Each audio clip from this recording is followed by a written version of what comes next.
Donald Trump won even with no political experience because he was the exact opposite personality-wise as Barack Obama. Barack Obama was very meek, very humble, very cowardly, very unassertive. He was very unapologetic. He really answered the question straightforward. He was not masculine at all. He's not a masculine person. Donald Trump is very masculine. He's very unapologetic. He's very assertive. Okay? He doesn't script his answers. Donald Trump might say some dumb shit. Yes, he does. He's a fool when it comes to politics, but he's honest. And white America has spoken very loud. They would rather have an uneducated, unapologetic, white masculine idiot than a well-educated, meek, humble black man. Now, I speak a lot on economics. Like, we are the richest, or should I say, America have the richest African-American in the world. We got our so-called Oprahs, we got our LeBron James, and so on. And I always say, why don't some of these people buy land, build schools, build grocery stores, and so on, you know, because they have the finance to do it. Why they don't step up to the plate and make that happen for their people? Well, number one, I'm not so sure that we can separate the celebrities from the rest of the community. It's true that they are in a much, much, much better economic position than the rest of us to make things happen. But the truth of the matter is they were conditioned with the same type of psychological powerlessness, self-hate, and allergy to power that the rest of us have. When you become rich, you don't automatically start caring about your community. In fact, you care about them less the more you go up the social economic ladder, because your friends and your social group are more in line with the values and principles of mainstream white racist America, not in line with the power, with the principles and ideology of working class and underclass black folks. So although they are guilty of ignoring the race, so are we. We spend $600 million on McDonald's every year. You don't need Oprah. Take that $600 million on McDonald's. We spend $2 billion on athletic wear. We don't need Jay-Z. Just stop wasting your $2 billion. We spend $4 billion on malt liquor and alcohol. Okay? We don't need Beyonce. We have the ability ourselves to solve our own problems. So for me, I cannot pass the buck to the celebrities, because to pass the buck to the celebrity is once again absolving everyday black folk of the fact that they have the economic potential to empower themselves with or without any participation from celebrity blacks. Watch your language, good brother. I have one more question. Why is the black man and woman such a threat to white supremacy when we have nothing and did nothing to them? Because you possess the genes that can exterminate the race. The one thing African people have that no one else can take or replace: genetic superiority to reproduce another people out of existence. We should not be doing that, because it is my position no black man should be cohabitating with a white woman or anything other than a non-African woman, and the same thing goes for the system. But because you have that genetic domination, that in and of itself is a threat. Keep in mind, the entire system of Jim Crow, the entire system of apartheid, the entire system of racism is based on the separation of the black man's penis and the white woman's vagina. That's why segregation exists, to eliminate the opportunity for sexual engagement between black men and white women. That is the sole basis of the segregation. So we got to understand how much we are hated for what we possess. It doesn't matter if you're unemployed, fresh out of jail, on drugs, poor, homeless, psychologically insane, destitute, whatever the case may be. Bottom line is, when you walk into a room of other men, you're the only man in that room who can reproduce women out of existence. Now, recently, Brother Killer Mike had, said a statement to African American that we need to put our money in black banks. What's your take on African Americans putting their money in black banks opposed to any other bank like Bank of America, Chase Bank, and so on? I think it was a good thing. I think it was a good thing, and he wasn't the only one. I actually had said it. Other people had said it too. A shout out to Killer Mike. I definitely think it was a good thing. But see, here's the issue with that. A lot of African-American banks don't have an African-American agenda. Most black banks in America have a capitalistic ideal. They have a capitalistic agenda. They're not looking to empower blacks. They're looking to take more of black people's money and share it amongst the black bourgeoisie economic elite. So what we need to do is we need to start building independent grassroots black credit unions and independent grassroots black banks. It only takes $250,000 to start a credit union. It only takes $1 million to start a bank. So that means without Christmas spending, do you know how many credit unions we could have started? Without Christmas spending, do you know how many banks we could have started? We can do this on our own. Now, I'm not knocking the black banks that exist, okay, but they need to reorient their focus because most of them are just black capitalist institutions. I'm not interested in black capitalism no more than I'm interested in white capitalism. I'm looking for banks that are about the re-empowerment of the black community, institutionalization. If the bank ain't building a hospital, what is it there for? If the bank ain't building a school, what is it there for? If the bank ain't building a hospital, a factory, an airline, what is it there for? If the bank isn't building an import-export, what is it there for? If the bank isn't financing small black businesses, what is it there for? The only institution I see black banks financing in the black community are churches. And the last thing we need is another church because the church is one of the biggest parasitic institutions in the black community. Now, let me clarify. There's exceptions to that rule. I speak in black churches on a regular basis, probably more than any other scholar in the country. So I will paint every pastor with the same brush. But if we are going to be honest, we have to admit that at least 90% of the black banks in America are guilty of the exact same thing that we complain that Arabs and Chinese and East Indians and Jews and Anglo-Saxons are doing to us, and that is raping the black dollar. They're giving us nothing in return. $100 million mortgage on a prayer house? What you need that for? $50 million mortgage on a prayer house? What you need that for? $75 billion mortgage on a prayer house? What do you need that for? The black church is doing the devil's work because it's taking black people's money, using it on the church, not putting nobody to work, building no schools up. How can you have a church worth that type of money and you don't have any industries to support the church? If you don't have any industries to support the church, that means the sole responsibility of paying that mortgage is on the back of the black folks who go to that church. And then all that black money on Monday, because the day's Sunday, so the day was church, okay, Christmas service.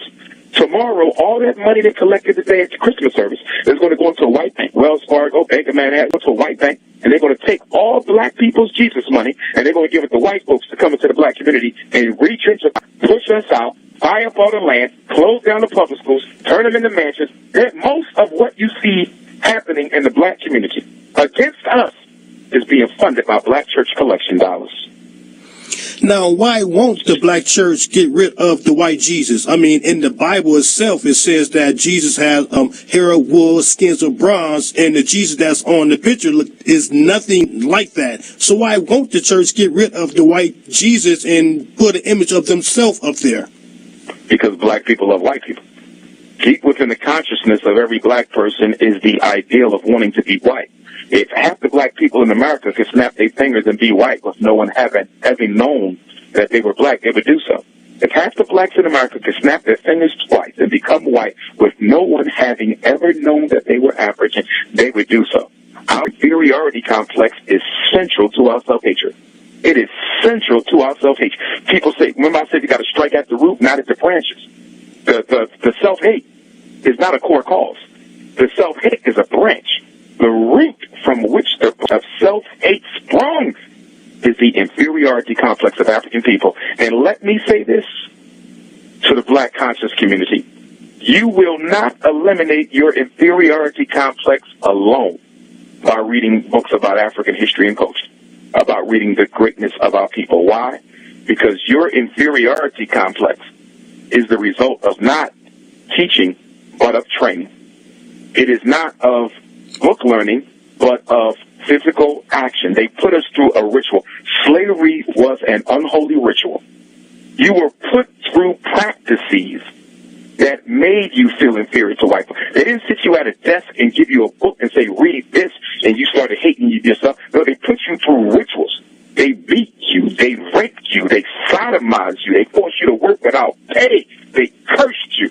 They put you through a ritual. It wasn't just book learning. And I'm saying this because there's this idea that if black people, we can read our ways out of self-hatred. Some of us believe, some scholars believe, and some of the conscious speakers deepest belief that we can actually read ourselves out of self-hate. You can read every book in the black bookstore and you will still be a self-hate Negro because the unconscious is conditioned through training. It is repetitive action that makes the unconscious. It is only the conscious mind that is made with book learning. So when you say you're conscious, you're simply talking about that 20% of brain power over which you exercise conscious control. That's where all the books you read, that's where that Dr. Ben book, that's where the Amos Wilson lecture is, that's where the Dr. Umar DVD is, that's in your conscious. But that 80%, that was made by slavery. And the only way you're going to be able to rehabilitate your unconscious mind is to put yourself through the same rituals that slavery put us through. Not the same type of ritual, but the same type of intensity so you can shock the unconscious mind out of the self-hating state. That is why education is so important for our children, because we can still control a child's environment. You can control a child's environment. You cannot control an adult environment. You cannot make another black person do what they don't want to do. But children, you can. And that's why I'm starting with education. So I guess that ties into my next question. Why do so many of our people unconsciously hate themselves, and why do our women are so embarrassed to wear their own hair? I haven't seen a black woman in a long time that's naturally wearing her own afro or her own hair. I see most of them in weave, extensions, and wigs, and so on. Well, you can thank the black man for that partly. The black woman does have an inferiority complex. She has one like we have one. Her inferiority complex leads her to try to look like a white woman, and our inferiority complex leads us to try to marry a white woman. So we both have the same inferiority complex. It just expresses itself differently. Black men kill the black woman from her low self-esteem. Black men can heal our sisters from that. Every woman in America would go natural tomorrow if she knew black men would appreciate her natural beauty.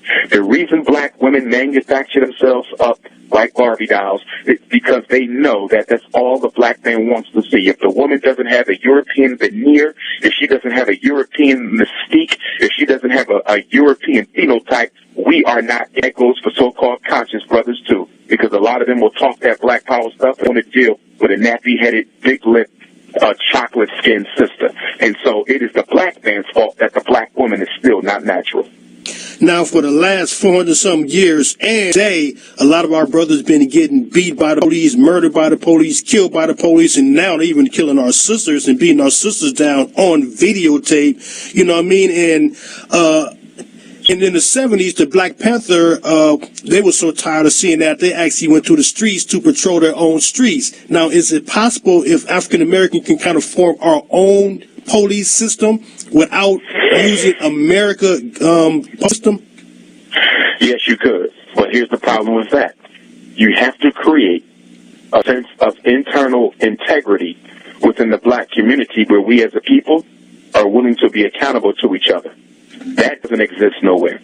Talk to any black person who has ever been in charge of other black people. I'm a school principal, former school principal. I quit the last job because I couldn't run the school the way that I needed to. But sometimes your toughest teachers are the black teachers.